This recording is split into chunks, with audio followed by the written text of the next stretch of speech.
Sorry, this is a very discombobulated day on so many levels.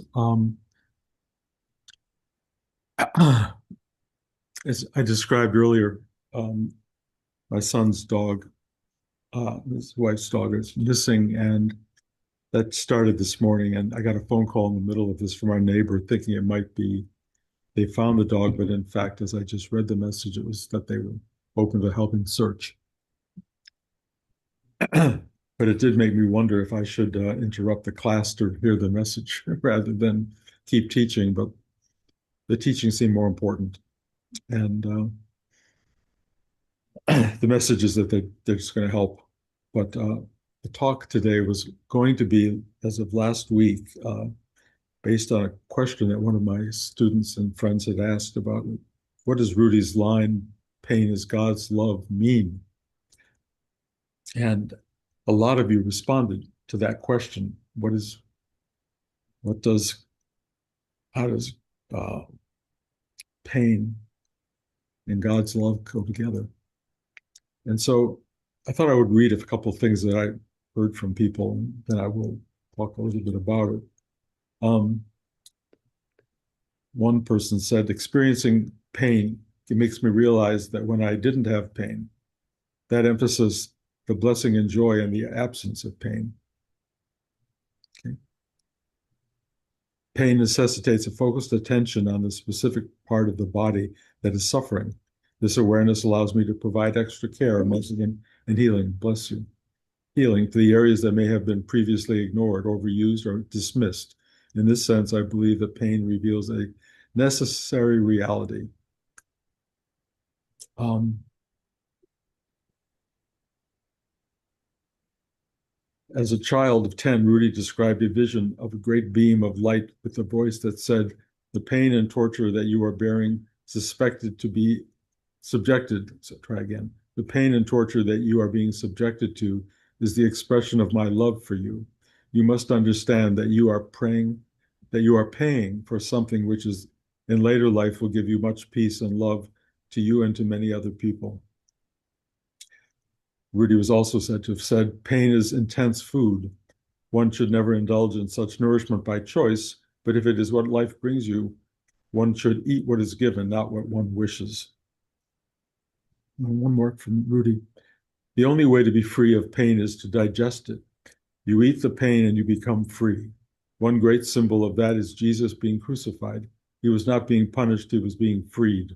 You take crucifixion and you absorb the pain. Your physical body opens and your soul goes out. That is not suffering, it is enlightenment. You have freed yourself. Um, if you know how to suffer, you will not suffer. To suffer purely in the present purifies the soul and helps the soul to let go utterly. There's more than that, but I'm going to stop with it. And the real question mark in all this is, do any of those words help you? Um, that's really the question of all spiritual practice. Words are guidelines. Words are directions. Words are help, but they come through the mind. They come through the head. They come through the eyes. The informational space of being taught is helpful to some degree, but how is pain God's love? And when you hear the words, does it change anything? And if it does change something, then wonderful. The words bore some kind of fruit. They managed to penetrate, usually beyond the brain, into a deeper, profound space. But the space from which that kind of knowledge comes, that pain is God's love, is not first and foremost from your head. It's not something you know from your brain. It is something you start to know as a person who goes deeper and deeper into themselves, into the self. The journey into the self is the journey into both knowing and more profoundly unknowing. Because the idea that you start to know does not become something that turns into fact. or turns into knowledge or turns into something that is held as a kind of knowledge. Wisdom is not knowledge. Wisdom is knowing directly. Wisdom goes into the belly. It goes beyond the belly. It goes into the depth of being. Finding your way into being is not going to give you an answer to the question about or the understanding of pain being God's love. There will be something inside you that will go, ah, ah. And it will not be cognitive. It will be a kind of profound awareness of the truth of that statement. That statement is not just about pain. Everything, everything is the deep and profound awareness that comes from that clarity of being. Truth arises. You will not need to understand it. You will not need to put it into words and write books about it. You can, and there will be a lot of people who will read those books and go, oh, I get it. But I keep saying to people, three of the most inappropriate words in spiritual life is I get it, because there's no I, there's no getting, and there's no it. There is just truth. And it arises in a way that you go, I know, I know. Those of you who've experienced pain, and I'm probably sure every one of you to some degree has, uh, understands that when pain is happening, it's not, there's no spiritual understanding that's going to help you, really. There's no intellectual understanding that helps you, really. You know, certain drugs may help you, but maybe that's not even true. Pain arises. So do a lot of other things, love and joy and beauty and truth and all these other things. And pain is part of the enormity of the complex of what it means to be, and particularly to be human, but also, you know, when I squash a bug, and forgive me, I do squash bugs, I can feel the pain. It's very short-lived, but it is profound and it is transformative and it sends them on a journey. I can see it, I can feel it. I haven't been there with my own demise, but I am definitely on the pain journey. And so are a lot of us because we're all getting old. And if you want to know some uncomfortable truth, getting old is painful. You will begin to understand pain in a whole different way. And when I say understand, I don't mean, oh, I get it. You will feel the power of pain as the disintegration of everything you are, physically, mentally, emotionally, you name it. It starts to come apart, and it's not fun. It's not easy. But if you have had a lifetime or a period of your life where you have really begun the journey into yourself, and you start to go into the depths or into the profound heights of awareness and clarity and transcendence, both of these extraordinary spaces that lie within you and beyond you and are available to you will help you not understand, but go, ah. That's about as much as you get. This ah, but this ah is transformative on every level because the ah is a kind of what Rudy would call surrender, acceptance of something you cannot get beyond. And the acceptance and the greeting, if you will, of what is in front of you at any given moment is, in a way, the best teaching. If it's in front of you, as Rudy would say, it's yours. And your job when it's in front of you, if possible, is to open to it, not to deny it, not to wish it wasn't there, not to run away. Go to it. I would suggest, many people with any kind of insight would say, don't project it into the future. Don't go into why me or the trying to acknowledge the power of why things happen to you. You're not going to figure it out. Projecting things into the future makes it far worse than what you're dealing with. In the moment, pain is, and I will say it's endurable until it ends, or you're squashed, and believe me, that will hurt, and probably, and then I can't guarantee you the moment, but everything in me, in my depth of being and my height of reaching, tells me that happens. the magnitude of reaching into the infinite, into the eternal, into the endless reality of who you are and what you are appears. And pain is not part of that. It's part of the drama that explodes you into that. Now, I'm telling you that as a way that's going to go into your brain and go, okay, I get that. No, don't get it. Don't get it. I'm just telling it to you as an image, as an idea of where this all goes. Truth is not understanding, truth is knowing. And knowing is not click here. Truth is boom here and everywhere, everywhere around you. And I am learning more in the last parts of my life here, especially the last year of my life, if you will, in dealing with so many kinds of what you can call pain, but embracing the losses, the differences of opinion, the suffering, the confusion, all of that stuff, which starts to arise as just an arising. And then you go, and something amazing happens. You just embrace the depth and power and amazement of this moment, of this very moment. And if this sounds like words, I apologize because it's not words. It is an actual being and reality for me. And I suspect it resonates and can resonate with others. Uh, you know, I mean, I hate turning this into, the different doctors I'm seeing and the different pain things I'm dealing with and all the stuff that's going on in my life. It gets so absurdly personal, but it is, it is personal. Every one of us has our particular journey. Every one of us suffers. Every one of us is going to go through it in their own way. If you're lucky, you are partners with somebody in life who can hug you, who can offer love, not understanding and go, I get it. Just love and presence. Presence is a great word. Presence is sharing the moment together. Presence is this abiding love.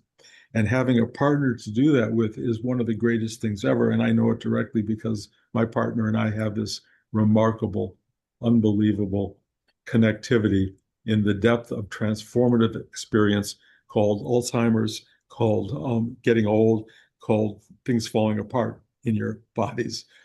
And all I know is that there is a way in connectivity with the person or people, the beings you are connected to that you love, that shares, and the love is the cure, not permanently, but in the moment. Love is the thing that goes, I can do this.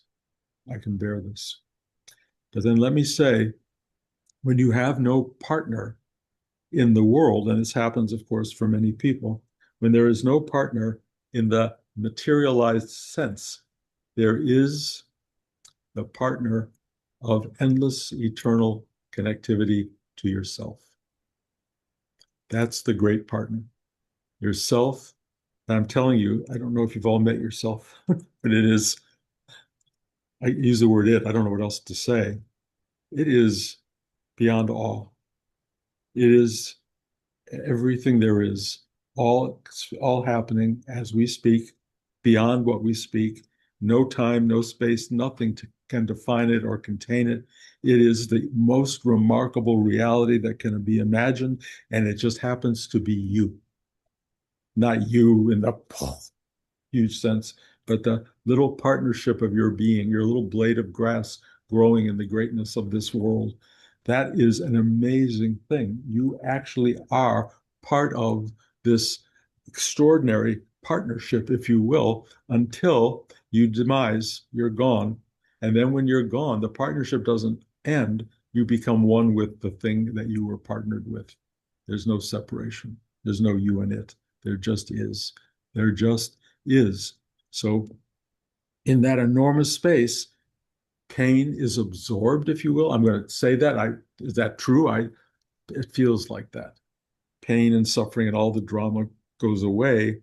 But what is there, I believe, at the core, because we all get to touch it a lot in life, and maybe the singular reason we're in life is this thing called love. It may be an aspect, but it is an enormous aspect. And I can tell you, most of us live for an attunement to and a moment of love. And every time I touch love, even for a moment, and luckily I do have that, it's worth the entire ride. I don't care how much pain you've had. I don't care how much suffering you've had. That love is worth the journey. It's worth it. Pain is God's love? Well, maybe, but love is love. And if you come into the world with everything else that goes along with it, you know, there's, annoyance and disturbance and all those other things. They're also part of the love. And the love may seem distant and far away, and how are you going to feel it? But when you do, even for a minute or a second, you go, that was worth it.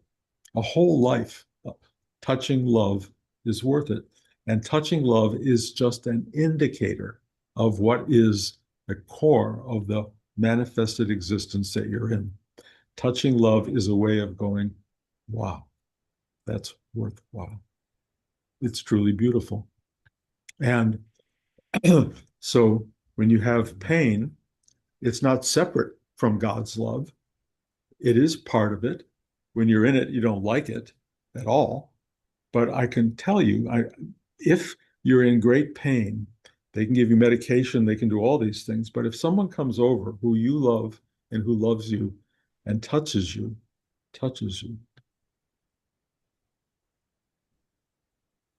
it's so overwhelming.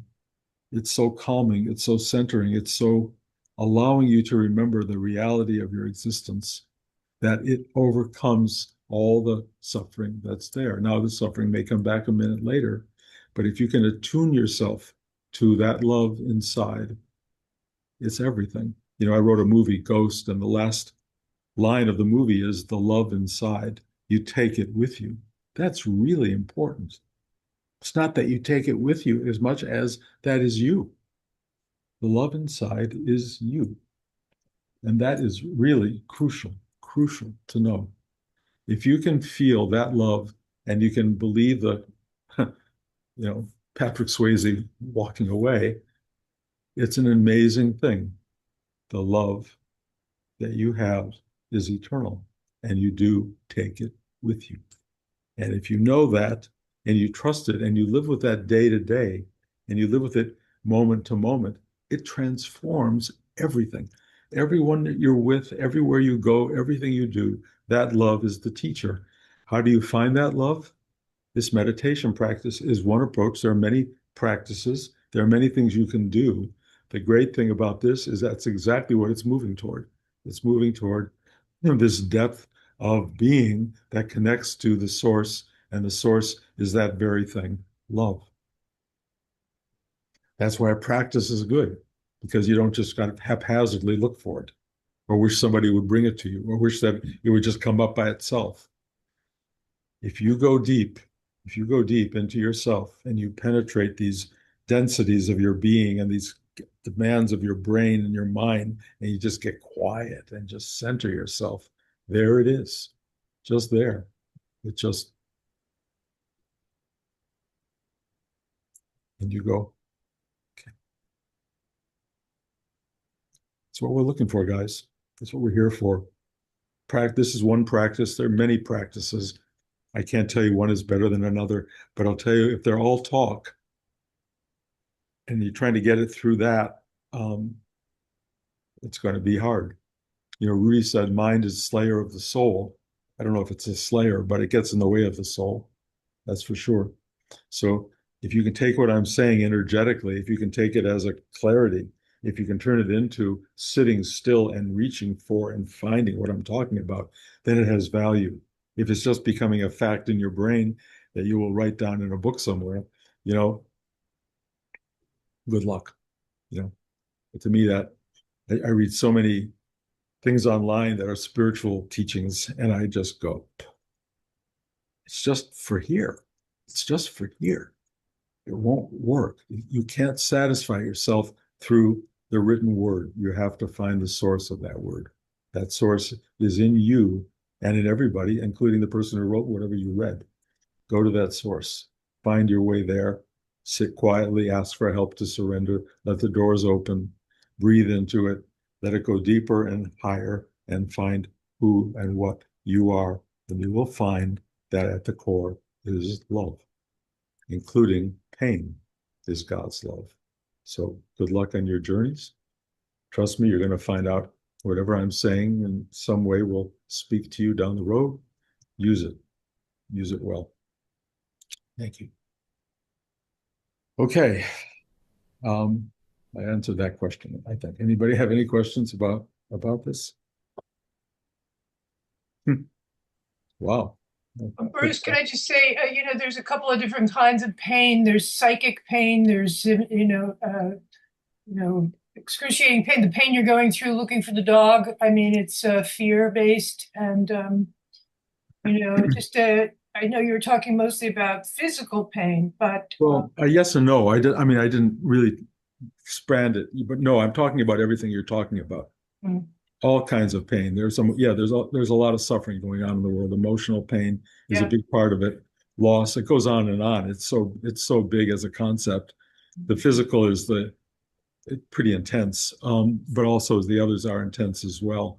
All pain, all pain are an expression of the life experience.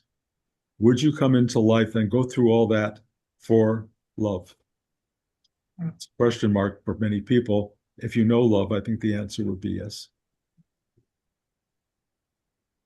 Anyone else? Well, just a comment about that. Jesus makes it quite clear at the end of his life, according to the Bible, that he says, one of the first things he says at the end is, I give you a new command, love one another as I love you. And there's no greater love than a brother or a friend who lays down his life for us. So that makes it. Tony's quoting Jesus and talking about love, and I don't know if you could all hear that, and I'm not going to re-quote it, Tony, because it's too much. But sorry, it's really about Jesus and talking about there's no greater no greater love than a friend who lays for a brother than a friend who lays for a brother, for a fallen brother. Well, I'm not sure I agree with that, but it's a good one. Okay, fair enough. Taking care of a brother, a fallen soul, is really a great demonstration of love. There's so many ways to demonstrate love, guys, including the simple opening the door for the person at the supermarket. It helps. Trust me. Every moment you have to share your love is a gift, and that's something I hope you all will do. Okay, love you all. Oh, so no, go ahead. Just a comment. Like I really connected with everything you said, but also some of the things that I've been saying a lot lately is we are simply just the moment in which we arrive in, and this is all we are, and we are enough, and that's the best part is we don't have to understand it. We just have to give ourselves and others grace and be patient to allow what we are in the moment in which we arrive show up like that, because it does. It just happens like that. I am 100% on that page. Yeah. And when that happens, we frame that moment in gratitude for understanding the work that. Perfect. And and we are this, and we are the stars in the sky, and we do get confused in this vessel of observation and consciousness, language made, right? As you said, listeners, words don't make here. Thank you. I don't know if you heard all that, guys, but it was brilliant. Basically, that we're all this, all of this is it, and we are this. I'm sorry if I'm paraphrasing too quickly, but anyway, it's something that people who sit long enough will know, and you won't need a teacher. You won't need a teacher. Everything is the teacher, and then you don't have to sit through this 30-minute talk. Okay.